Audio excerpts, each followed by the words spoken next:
곤충학자 장앙리 파브르는 날벌레들의 생태를 주의 깊게 관찰하던 중에 매우 중요한 사실을 발견했습니다.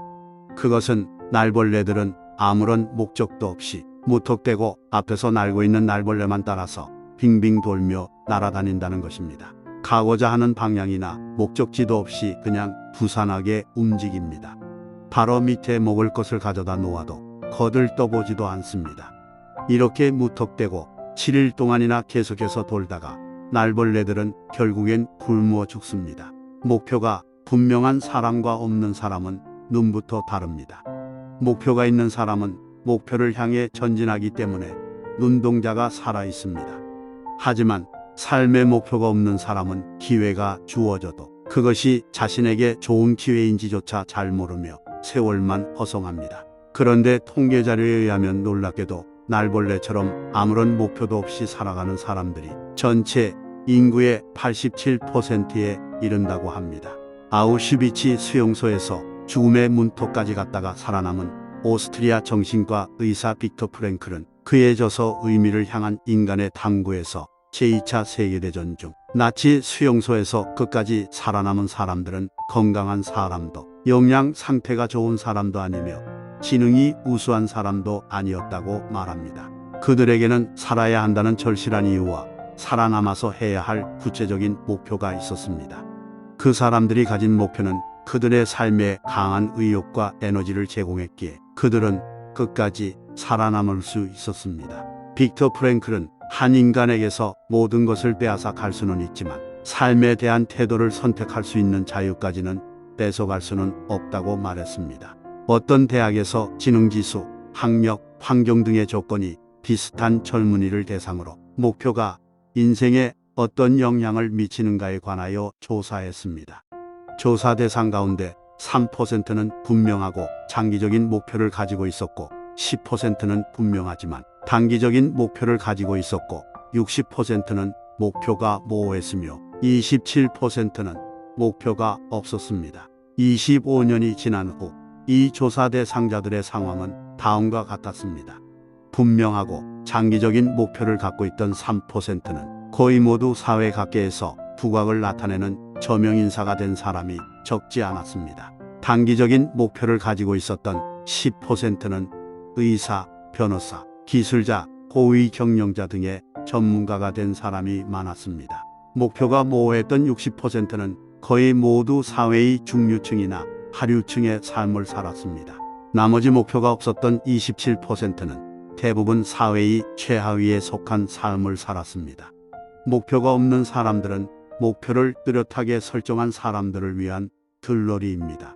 목표 설정을 통해 성공에 이른다라는 원리를 보험 세일즈 분야에 적용하여 27세에 백만장자가 된 폴 마이어는 교육, 컴퓨터, 소프트웨어, 금융, 부동산, 인쇄, 제조, 항공 등 40여 개가 넘는 회사를 운영하고 있습니다. 그가 만든 교육 프로그램은 세계 70여 개국에서 23개 언어로 번역, 배포되어 많은 사람의 삶을 변화시켰습니다.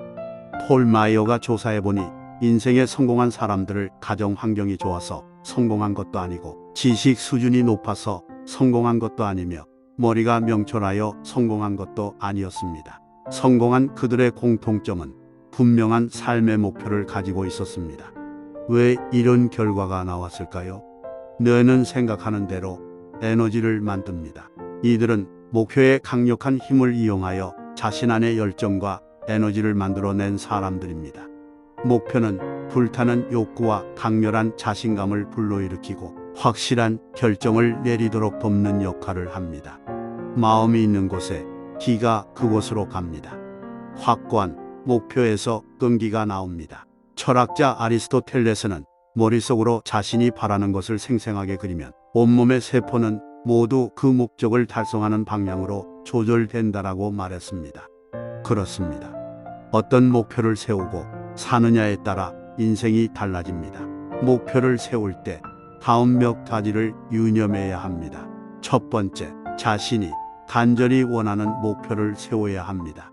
간절함이 없는 목표는 금방 포기하게 되고 추진해가는 에너지가 생기지 않습니다. 두 번째, 계획을 세우되 구체적이어야 합니다. 보이지 않는 관역을 명중시킬 수는 없습니다. 목표는 인생의 방향을 결정합니다. 눈에 보이는 확실한 목표는 확실한 결과를 가져옵니다.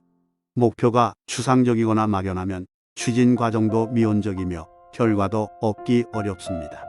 그러나 구체적인 계획을 세워 일을 추진한다면 매주 2시간에서 많게는 10시간의 생산적인 시간을 창조해내게 될 것입니다. 세 번째, 목표가 실현될 것이라는 강한 믿음을 가져야 합니다. 믿음은 우리가 바라는 것들을 보증해주고 볼 수 없는 것들을 확증해줍니다. 세계적인 동기부여 전문가인 앤드류 매튜스는 이렇게 말했습니다. 목표가 있거든 그것이 이미 성취된 것처럼 무의식에 새겨 넣어라. 목표가 이미 이루어졌다고 상상하는 사이 내면의 마음은 당신이 원하는 마지막 결과를 만드는 작업에 착수할 것이다. 네 번째, 성공을 원한다면 품은 꿈과 비전을 종이에 써서 매일 큰 소리로 외쳐야 합니다. 목표와 신념을 적으면 우리의 두뇌는 그것에 집중합니다. 목표를 종이에 적어서 뇌에 저장하면 뇌는 목표에 도달할 때까지 최적의 궤도를 수정하며 목표를 향해 곧장 나아가게 합니다. 목표를 종이에 적으면 그것이 뇌에 입력이 되며 뇌가 명령하면 그 목표를 향해 온 육체와 정신이 움직이기 시작합니다. 다섯 번째, 달성하고자 하는 기한을 정해야 합니다. 일생의 목표나 한 해의 목표, 한 달간의 계획, 일주일의 계획 등 거시적 목표는 나아가야 할 방향을 제시해주고 목표 한 발을 성취하도록 도와줍니다. 기한이 없는 목표는 장전하지 않은 총알과 같습니다. 만약 목표를 정했다고 하더라도 그것을 실행에 옮기는 것이 중요합니다. 계획을 실천하기 위해 첫 발을 내딛는 순간부터 변화가 시작됩니다.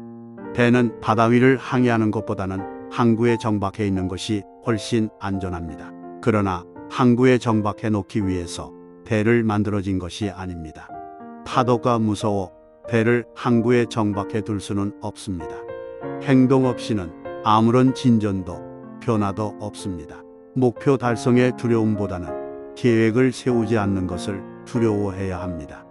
목표가 없는 삶은 방황이며 시간 낭비입니다. 목표라는 모기를 상실하면 날벌레처럼 아무 생각 없이 광란에 춤을 추다가 비참하게 굶어 죽고 말 것입니다.